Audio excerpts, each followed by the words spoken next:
하나님 말씀 함께 보겠습니다. 룻기서 1장 19절로 22절까지 말씀입니다. 자, 19절입니다. 시작. 이에 그 두 사람이 베들레헴까지 갔더라. 베들레헴에 이를 때에 온 성읍이 그들로 말미암아 떠들며 이르기를 이가 나오미냐 하는지라. 나오미가 그들에게 이르되 나를 나오미라 부르지 말고 나를 마라라 부르라. 이는 전능자가 나를 심히 괴롭게 하셨음이니라. 내가 풍족하게 나갔더니 여호와께서 내게 기어 돌아오게 하셨느니라.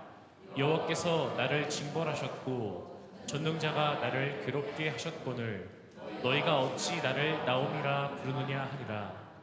나오미가 모압 지방에서 그의 며느리 모압 여인 룻과 함께 돌아왔는데 그들이 보리 추수 시작할 때에 베들레헴에 이르렀더라. 아멘. 아멘. 할렐루야. 예배 나오신 여러분들 환영하고 축복합니다. 하나님의 크신 은혜가 함께하기를 간절히 소망합니다.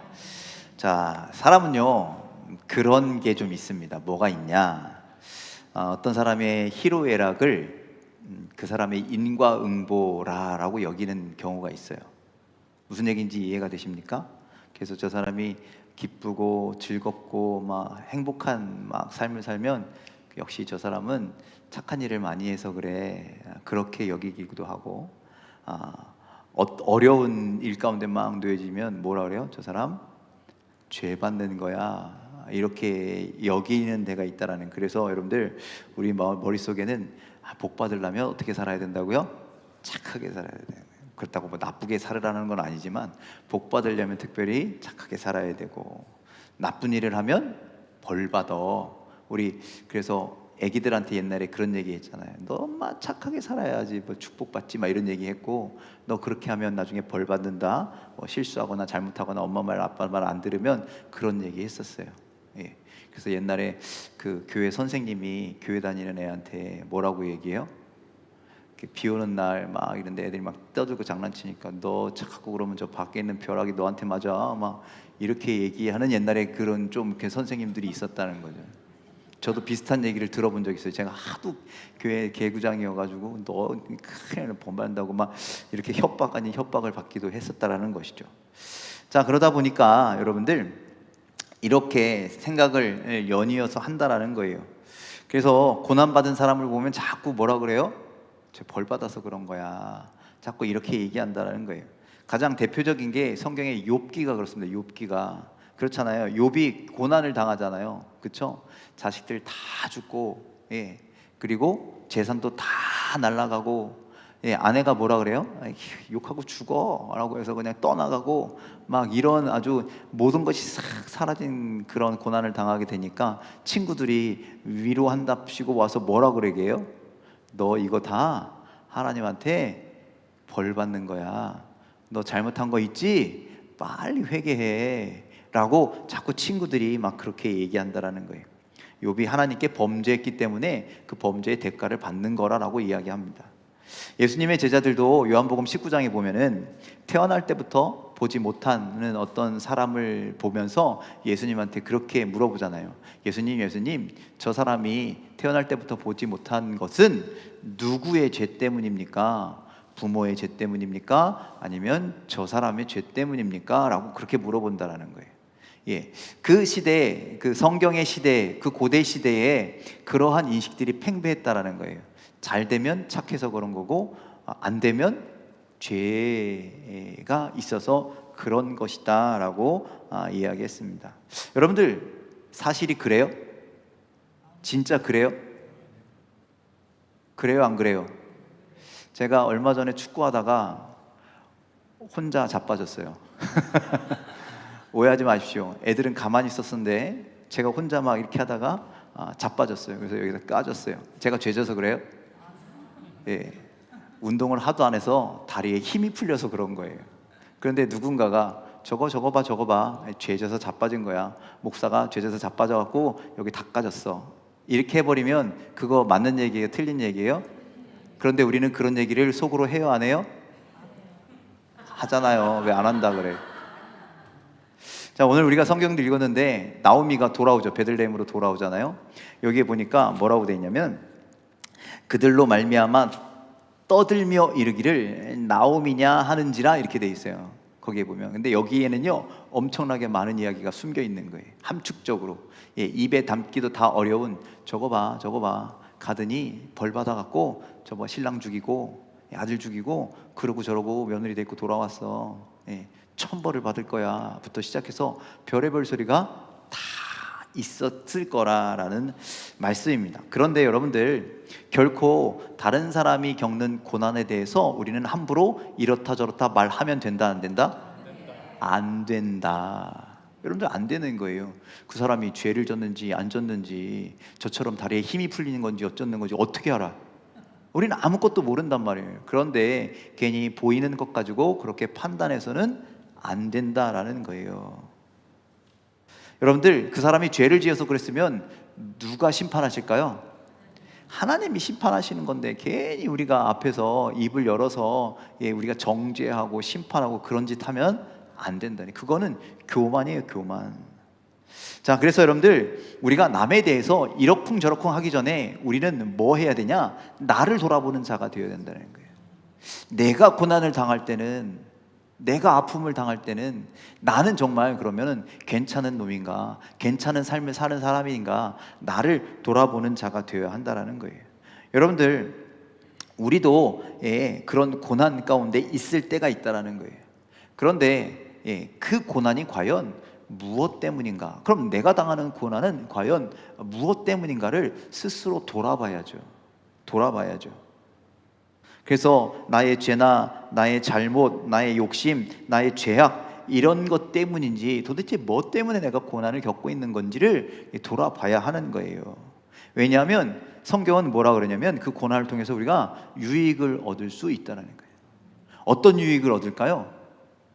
여러분들 우리 시편 119편 71절 말씀 좀 봅시다. 자, 함께 읽겠습니다. 시작. 고난당하는 것이 내게 유익이라. 이로 말미암아 내가 주의 율례들을 배우게 되었나이다. 자, 여러분들 고난당하는 것이 유익이래요. 유익이에요? 아멘이시면 고난 당하십시오. 그리고 저한테 기도해달라고 하지 마세요. 유익이니까. 그렇잖아요. 고난당하는 것이 유익이라면 저한테 기도 부탁할 필요도 없어요. 그 고난이 유익이 될 거니까. 그런데 도대체 무슨 유익이냐는 거예요. 그게 중요하죠. 어떤 게 유익이에요? 고난당하는 게. 우리 인생에 고난당한 건 아무 유익이 아니야. 단 한 가지를 빼고. 저게 뭐라고 되어 있어요? 내가 주의 율례를 배우게 된 것. 그거 하나 빼고는 유익일 수가 없는 거예요.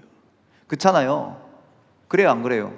고난당해서 힘들어서 울며 불며 하는 게 무슨 유익이겠냐는 거예요. 그런데 그것이 왜 일어났는지, 그 원인이 무엇인지 우리가 잘 돌아보고 깨닫는 자가 되고 성숙한 자가 되면 우리는 무엇을 알 수 있다? 하나님의 뜻을 알 수 있다.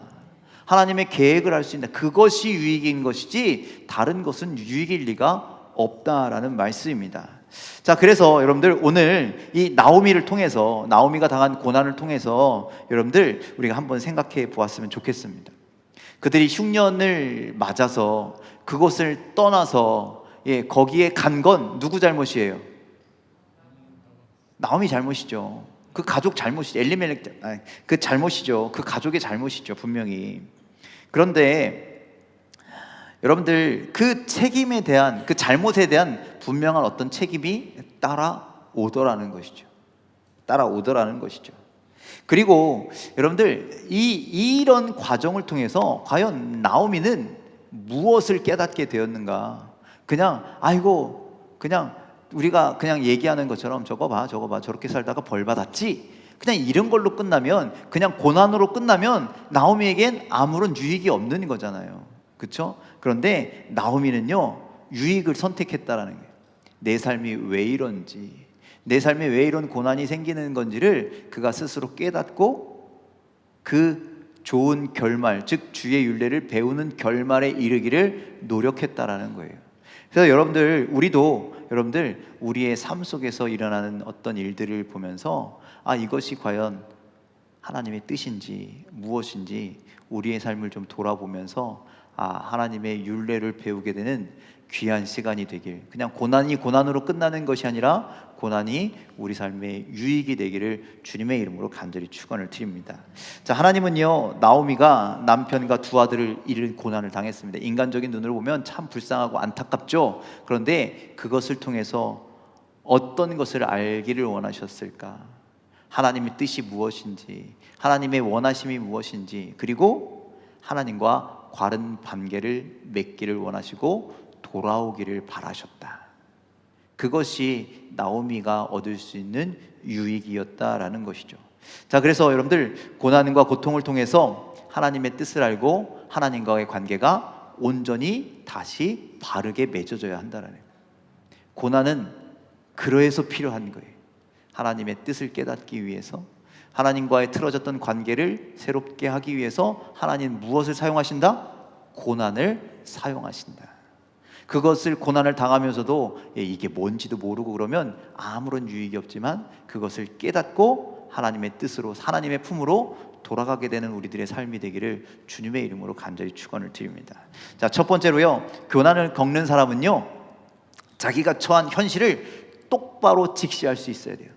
바르게 볼 수 있어야 된다는 거예요. 여러분들, 고난이 고난인지 고난이 아닌지 그것조차도 구분하지 못하는 사람들이 있다. 이게 고난인지 아닌지 내가 알아야 되는 거예요. 그리고 여러분들, 나의 고난을 인정할 수 있어야 돼요. 나의 수치와 상처와 잘못을 인정하는 자가 되기를 간절히 소망합니다. 여러분들, 우리가 다윗이 참, 우리 많은 사람들이 다윗을 참 좋아하는데, 여러분들 좋아하는 인물 중에, 성경 인물 중에 다윗이 꼭 들어가잖아요. 그렇죠? 왜 다윗을 좋아합니까? 무엇 때문에 다윗을 좋아합니까? 골리앗을 물리쳐서요? 그런 게 아니잖아요. 그렇죠? 여러분들, 다윗은요, 그가 죄를 짓고 죄를 지적받았을 때 어떻게 됐어요? 인정했던 사람이라는 거예요. 내 죄가, 나 이거 죄구나. 여러분들, 충분히 다윗은 왕이었기 때문에 잘 감췄다고 생각했어요. 잘 숨겼다고 생각했어요. 그런데 여러분들, 나단 선지자가 와가지고 그 죄를 지적하잖아요. 그랬을 때 왕이니까 나단 선지자도 어디 감옥에다가 가두거나 멀리 귀양 보내거나 입을 막아버리거나 충분히 할 수 있는 사람이라는 거예요. 그때 당시에 그 왕의 권위는 그렇다라는 것이죠. 그런데 왕이 뭐래요? 그 나단 선지자 앞에 엎드리잖아요. 하나님 앞에 엎드리잖아요. 내가 죄를 지었습니다 라고 그렇게 인정하더라는 것이죠. 여러분들, 그래서 자기 죄를 숨기지 않고 인정하는 것, 그게 뭘까요? 아까 우리 기도 가운데 회개잖아요. 회개. 여러분들, 제가 얼마 전에도 설교 한번 그렇게 한 적이 있는데, 여러분들 교회에 와서 가장 먼저 해야 될 게 뭐라고요? 기도인데, 여러분들 들어오면서 인사 그냥 견놀지로 이렇게 빨리 하고 들어오셔서 뭐 해야 된다고요? 기도해야 된다고요. 앉아가지고 기도하는데, 오늘 예배드리게 해주셔서 감사합니다가 아니라 지난 한 주간 동안 삶 속에서 나를 지켜주셨고, 아까 기도했던 것처럼 내가 알고 혹은 모르고 지은 죄들이 있었다면, 생각나는 것들이 있다면 회개해야 한다라는 거예요. 나를 인정해야 되는 거예요. 나 주님 앞에 나 죄인입니다. 그렇게 엎드리는 태도로 우리가 나가야 한다라는 말씀입니다. 자, 오늘 말씀해 보는 나오미가 뭐라고 얘기합니까? 고향으로 돌아온 나에게 사람들이 이렇다 저렇다 말하는데 뭐라고 이야기하냐면 20절에 이렇게 얘기합니다. 20절 말씀 읽어보겠습니다. 시작. 그들에게 이르되 나를 나오미라 부르지 말고 나를 마라라 부르라. 이는 전능자가 나를 심히 괴롭게 하셨음이니라.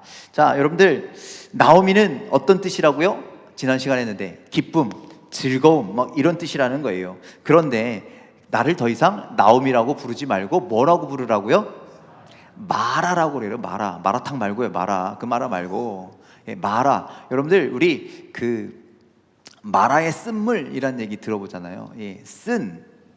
쓰라림, 아픔, 고통, 이런 것을 의미하는 단어가 마라입니다. 그러니까 나를 더 이상 기쁨이 아니라 고통이라고 얘기해라. 아픔이라고 얘기해라. 왜냐? 자기가 자기 이름에 담긴 뜻처럼 기쁨과 즐거움으로 산 인생이 아니라 어떻게 했더니 하나님을 떠나갔더니, 지금 기쁨과 즐거움이 아니라 하나님을 떠나갔더니 마라라고 하는 이야기처럼 아픔이 있더라, 고통이 있더라, 쓰라림이 있더라. 그래서 나는 그런 인생을 살았으니 나는 나오미가 아니라 마라더라 라고 이야기하는 것이죠.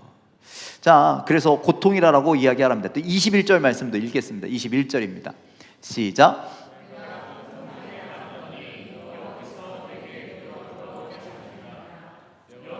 나를 징벌하셨고 전능자가 나를 괴롭게 하셨거늘 너희가 어찌 나를 나오미라 부르느냐 하니라. 자, 여러분들, 나는 나오미가 아니라 마라야. 내가 마라인 이유는 뭐래요? 내가 풍족하게 내가 쓸 때 여호와께서 내게 비어서 돌아오게 하셨고, 이 모든 것이 여호와께서 나를 징벌하셨기 때문이고, 전능자가 나를 어떻게 하셨다고요? 괴롭게 하셨다라는 말씀을 말하고 그렇게 이야기하는 거예요. 내가 지금 징계를 받은 거야. 내가 지금 전능자께서 나를 징벌하신 거야. 나를 지금 아프게 하신 거야라고 그렇게 인정했다라는 거예요. 그래서 여러분들, 이렇게 나오미의 모습을 보면서 여러분들, 우리가 고난을 통해서, 고난 속에서 하나님의 뜻을 알고 고난 속에서 하나님과의 관계가 회복되기 위해서는요, 여러분들, 나의 잘못을 먼저 인정하는 자가 되어야 돼요. 회개라는 건 그겁니다. 내 죄를 하나님 아실까요? 모르실까요? 아셔요. 다 아셔요. 그런데 그걸 내가 얘기하느냐 안 하느냐, 감추느냐에 따라서요, 하나님과 우리의 관계가 달라진다라는 거예요. 그래요, 안 그래요? 우리 아이들이 어렸을 때 몰래 사고 쳐요, 안 쳐요? 여러분들 자녀들도 그랬고 여러분들도 그랬고 사고 쳤잖아요, 그렇죠? 엄마 아빠 모르게 사고 쳤는데 와서 엄마 나 사고 쳤어 라고 이야기하면 그 관계가 해결돼요, 안 돼요? 엄마랑 자녀랑 그 관계가 서먹서먹해지거나 막 이렇게 불편해지거나 그럴 일이 없어. 뭐 하기만 하면 가서 이실 짓고 하면. 그런데 자녀들이 숨겨, 감춰, 아닌 척해. 그러면은 이 아이가 엄마 앞에 나갈 수 있어요, 없어요? 없어요. 살살 눈치 보면서 엄마가 그러죠. 너 무슨 일 있냐? 그러면 아니에요, 아무 일도 없어요. 계속 감춰. 그러다가 엄마의 관계가 멀어지는 거예요. 네, 마찬가지 하나님과의 우리 관계도 우리가 잘못한 것이 있으면 먼저 인정하고 고백하고, 그래서 하나님의 뜻을, 하나님의 계획을, 또 하나님과의 관계를 회복할 수 있는 그런 우리들의 삶이 되기를 주님의 이름으로 간절히 축원을 드립니다. 감추다가 어떻게 될까요? 아담이 어떻게 됐어요? 죄를 짓고 숨어버렸잖아요. 감췄잖아요. 핑계댔잖아요. 그 결국 어떻게 됐어요? 징계받고 쫓겨나게 된다. 그렇게 하지 않고 우리가 주님 앞에 나의 잘못을, 나의 부족함을 고백하기만 하면 하나님은 들어주시고 받아주시고 우리를 새롭게 해주시는 줄 믿으시길 바랍니다. 자, 여러분들, 두 번째로 여러분들 하나님과의 관계를, 고난을 통해서, 고난 속에서도 하나님과의 관계를 회복하기 위해서는 뭐 해야 되냐? 그 고난의 원인이 무엇인지도 알아야 된다. 아까는 회개하는 거였고 이건 원인도 알아야 된다는 거죠. 자, 21절 말씀 다시 한번 읽어보겠습니다. 시작. 내가 풍족하게 나갔더니 여호와께서 내게 비어 돌아오게 하셨느니라. 여호와께서 나를 징벌하셨고 전능자가 나를 괴롭게 하셨거늘 너희가 어찌 나를 나오미라 부르느냐 하니라. 자, 자기가 겪은 고난에 대해서 나오미가 뭐라고 하냐면, 하나님께서 자기를 징벌하셨고 하나님께서 나를 괴롭게 하셨다라고 그렇게 얘기합니다. 징벌하였고 괴롭게 하셨다. 즉, 자기가 겪는 아픔은 누가 주신 것이다? 하나님이 주신 것이다. 여러분들, 이 아픔과 고난은요, 두 종류가 있어요. 하나님이 주신 것이냐, 아니면 내가 자초한 일이냐. 우리 대부분 내가 자초한 일들을 살아가고 있는 거예요. 나의 욕심과 욕망이 괴로움으로 나에게 다가올 때가 있다. 그렇지 않고 오늘 나오미가 이야기하는 건 하나님께서 주신 고난을 이야기하는 거예요. 하나님께서 주신 고난. 자, 그 속에서 하나님이 주신 고난을 고백하는 거예요. 자, 여러분들, 자, 이 21절에 이 하나님께서 자기를 징벌하셨고 하나님께서 나를 괴롭게 하셨는데, 그 하나님이라는 단어를 다르게 이야기하고 있어요. 뭐라고 표현해요? 앞에는 여호와께서 나를 징벌하셨고 뒤에는 전능자께서 나를 괴롭게 하셨다, 이렇게 말씀하고 있습니다. 자, 여호와, 전능자, 다 하나님에 대한 이름이에요. 그렇잖아요. 그렇죠? 하나님을 표현하고 있는 단어입니다. 뭐 그렇게 전문적으로 들어갈 필요는 없지만, 그런데 여러분들 이 정도는 좀 알고 있었으면 좋겠어요. 만약에 여호와라고 하나님을 그렇게 칭하거든, 성경에서 그렇게 하거든, 하나님은 어떤 하나님이다? 약속을 지키시는 하나님이다 라고 하는 의미가 이 여호와 안에 조금 담겨 있다라는 것은 좀 우리가 알았으면 좋겠어요. 뭐가 담겨 있다고요? 약속을 지키시는 하나님이시라는 거예요. 그래서 나오미는 하나님이 반드시 약속을 지키시는 하나님이시라서 나를 징벌하신 거야 라고 말하고 있다고요. 그러니까 하나님이요, 여러분들 약속을 지키시는 하나님인데, 우리는 생각하기를 하나님은 어떤 약속을 지키신대요? 우리를 축복하시고 우리를 사랑하시고 우리를 돌보시고, 우리는 그런 생각만 한다는 거예요. 하나님은 약속을 지키시는데 우리를 그렇게 풍성하게 해주시는 하나님만 생각해.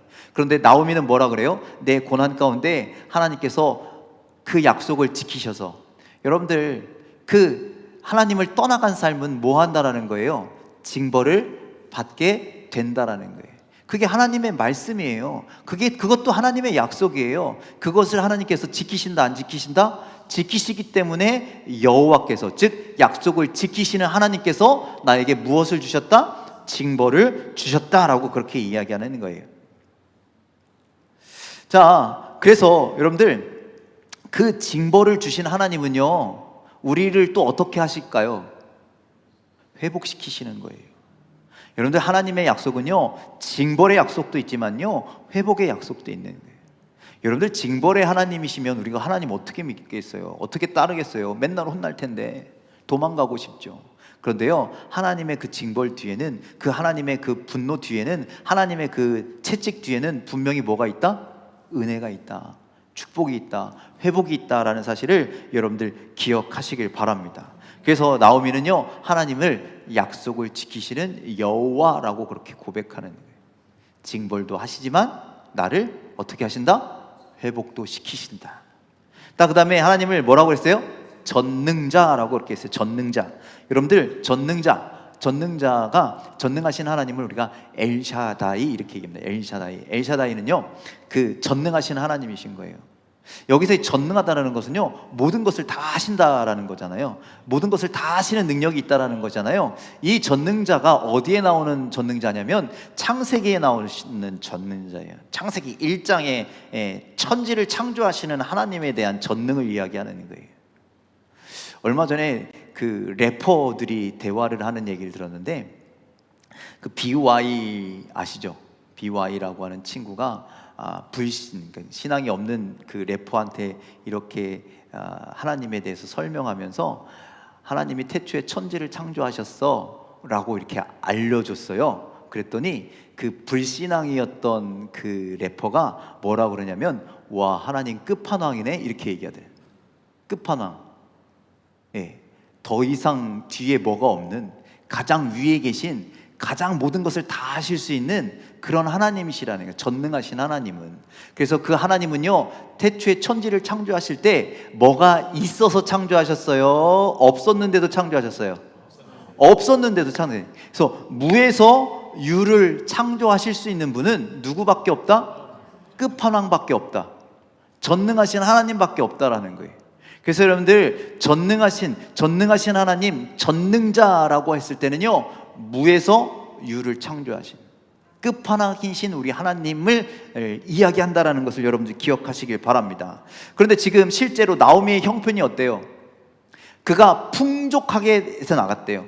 아마 풍족해서 나갔다라는 건 그 아니라 흉년이 오니까 여기 있으면 더 이상 안 될 것 같으니까 있는 것 없는 것 싹 팔아서 정리해서 내가 들 만큼, 내가 가질 만큼 들고 갔다, 이 이야기인 것 같아요. 그런데 올 때는 뭐 갖고 왔어요? 빈손으로 왔다는 거예요. 쫄딱 망해서 왔다는 거예요. 아무것도 갖고 오지 못했다라는 거예요. 갖고 온 건 뭐 하나밖에 없어요? 며느리 하나밖에 없는 거예요. 그러니 지금 자기의 상태가 뭐예요? 아무것도 없는 무의 상태라는 거예요. 나 아무것도 없는 무의 상태였는데, 그런데 전능자께서 나에게 새로운 삶을 열어주실 거야. 유를 창조해 주실 거야 라고 하는 그런 고백이 담겨 있는 거예요. 자, 나오미는 그렇게 하나님께서 그런 나의 아무것도 남지 않는 비참한 인생을 새롭게 새로운 삶으로 열어주실 전능하신 하나님임을 여기서 또한 그렇게 고백하고 있는 것이죠. 자, 여러분들, 결국 그래서 하나님은요, 나오미와의 관계를 회복시켜 주시고 그의 삶을 새롭게 회복시켜 주신 줄 믿으시길 바랍니다. 그리고 여러분들, 하나님과의 관계를 회복하기 위해서는요, 자기가 있어야 할 곳으로 돌아와야 합니다. 돌아와야 하는 거예요. 자, 나오미가 흉년이 들었다고 떠난 고향으로 다시 돌아왔다라는 거예요. 단순히 육신의 고향으로 돌아온 것이 아니라 영적인 고향으로 돌아온 거예요. 이스라엘은, 가나안 땅은 하나님께서 약속하신 축복의 땅이에요. 그리고 그곳에 산다라는 건 하나님의 품 속에서 산다라는 거예요. 하나님의 품을 떠났던 자가 다시 하나님의 품으로 돌아왔다라고 말씀하는 거예요. 자, 여기 성경에 보니까, 자, 어디야? 그가 유대 땅, 유다 베들레헴이라는 곳으로 돌아왔는데, 그렇잖아요. 여러분들, 이 유대 땅이라는 것과 그다음에 베들레헴이라는 이 두 단어는요, 아주 중요한 뜻을 가지고 있대요. 하나는 뭐냐면, 유대는 찬양이라는 뜻을 가지고 있고, 또 베들레헴은 아세요? 떡집이라는 뜻을 가지고 있대요. 자, 그래서 여러분들, 지금까지 나오미의 행적과 그가 돌아온 유대와 베들레헴을, 이 단어를 연계해 보면 어떻게 되냐면, 나오미가 찬양하는 삶을 살다가 찬양이 없는, 하나님을 찬양하지 않는 곳으로 떠나갔다가 다시금 하나님을 찬양하는 곳으로 회복하여 돌아왔다라는 뜻이고, 그리고 베들레헴을 떠났다가 다시 베들레헴으로 돌아왔다라는 것은 그가 생명의 떡이 있는 그런 곳에서 살다가 생명이 없는 곳으로 떠났다가 다시 생명에 있는 곳으로 돌아왔다라는 그 말씀이에요. 이 생명과 관련해서 여러분들, 결국 생명이 없는 곳으로 가서 누가 죽었어요? 남편도 죽고 두 아들도 죽고.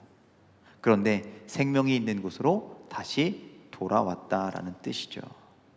자, 이렇게 이 모든 것이, 이런 것이 바로 하나님께 돌아간다라는 뜻입니다. 여러분들, 우리가 돌아가야 할 때가 있다라는 거예요.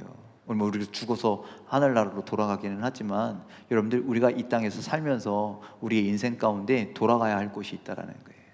여러분들, 아침에 나왔다가 어디로 돌아가요? 저녁에 집으로 돌아가듯, 여러분들, 우리의 삶이 고난과 아픔과 역경을 통해서 우리가 하나님과 떨어진 삶, 하나님을 멀리하는 삶, 하나님을 외면한 삶이 살았다면, 혹시 그런 가운데 있다면, 낙심과 낭망으로 하나님과 살짝 어떻게 어긋나는 삶을 살고 있다면 어디로 돌아가야 된다? 하나님께로 돌아가야 한다. 여러분들, 우리의 삶이 그렇게 되기를 간절히 소망합니다. 가장 좋은 건 하나님 품에 계속 있는 거예요. 그런데 혹 나오미처럼 고통과 고난으로 때로는 의심하기도 하고, 걱정하기도 하고, 불안하기도 하고, 불신하기도 하고, 그렇게 하나님과의 관계가 먼저 멀어졌을 땐 여러분들, 주님 앞에 돌아가는 귀한 인생들이 다 되시기를 주님의 이름으로 간절히 축원을 드립니다. 자, 나오미는요, 자기의 잘못을 고백하는 자였습니다. 그랬더니 하나님과의 관계가 회복되었대. 또 여러분들, 이 고난이 하나님께서 주신 것임을 인정했다. 그리고 하나님은 약속을 지키시는 하나님이십니다. 회복도 주실 것임을 믿었다라는 거예요. 또 그리고 회개하는 가운데 자기가 반드시 있어야 할 곳이 어디예요? 저 세상이 아니라, 저 생명 얻는 곳이 아니라 하나님 품으로 돌아왔다라는 거예요. 여러분들, 이 세 가지가 있어야만이 우리는 하나님과의 관계가 회복될 수 있다라는 사실을 여러분들 기억하시길 바랍니다. 자, 마지막 22절 말씀도 읽겠습니다. 22절 말씀 시작. 나오미가 모압 지방에서 그의 며느리 모압 여인 룻과 함께 돌아왔는데 그들이 보리 추수 시작할 때에 베들레헴에 이르렀더라. 자, 여러분들, 언제 어디로 돌아왔다고요? 보리 추수 시작할 때에 베들레헴으로 돌아왔다. 여러분들, 흉년이 와서 아무것도 없는 그 어려운 곳에서 떠났다가 다시 하나님의 돌보심이 있고 하나님의 그 풍성한 은혜가 있는 베들레헴으로 돌아왔다라고 얘기해요. 하나님께서요, 돌아오면 여러분들 그 풍성한 추수를 앞둔 그 풍성함으로 그들을 품어주신다라는 말씀입니다. 하나님을 떠났다가 고난 속에서 돌아온 나오미는 하나님의 풍성한 은혜로 치유되고 회복되고, 하나님께서 새로운 삶을 열어주시고, 이 모든 룻기서 2장, 3장, 4장에 나올 이 모든 내용들을 이 한 단어, 한 구절, 보리 추수를 시작할 때에 라고 하는 단어에 함축적으로 담고 있다라는 거예요. 여러분들, 우리의 삶에도 하나님께서 그러한 은혜를 내려주시기를 간절히 소망합니다. 나오미처럼 우리의 잘못된 생각, 우리의 죄악으로 하나님과의 관계가 멀어졌을 때 여러분들 그 관계를 다시 회복시켜서, 고난을 통해서라도, 고난이 없었으면 좋겠지만 그 무엇을 통해서라도 하나님 앞에 돌아오고 회복되는 인생들이 되길 간절히 소망합니다. 그러려면 먼저 우리의 죄를 고백해야 합니다. 그리고 하나님의 약속을 신뢰해야 합니다. 그리고 전능하신 하나님께로, 하나님이 계신 그곳으로 돌아가야 합니다. 여러분, 이런 나오미가 비록 고난을 당했지만 그 고난을 깨닫고 그 고난이 누구에게서 온 것인지를 깨닫고 어떻게 해야 하는지를 알고 믿음으로 나아갔다는 것처럼 여러분들도 여러분들 삶에서 내가 어느 방향으로 가야 할지, 그리고 나에게 은혜를 주시는 하나님은 나를 어디로 인도하시는지, 어디로 부르시는지 잘 깨닫고 믿음의 삶을 살아가는, 풍성한 은혜 가운데 살아가는, 하나님과의 관계가 온전한 회복을 이루며 살아가는 우리들의 삶이 다 되시기를 주님의 이름으로 간절히 축원을 드립니다. 기도하겠습니다.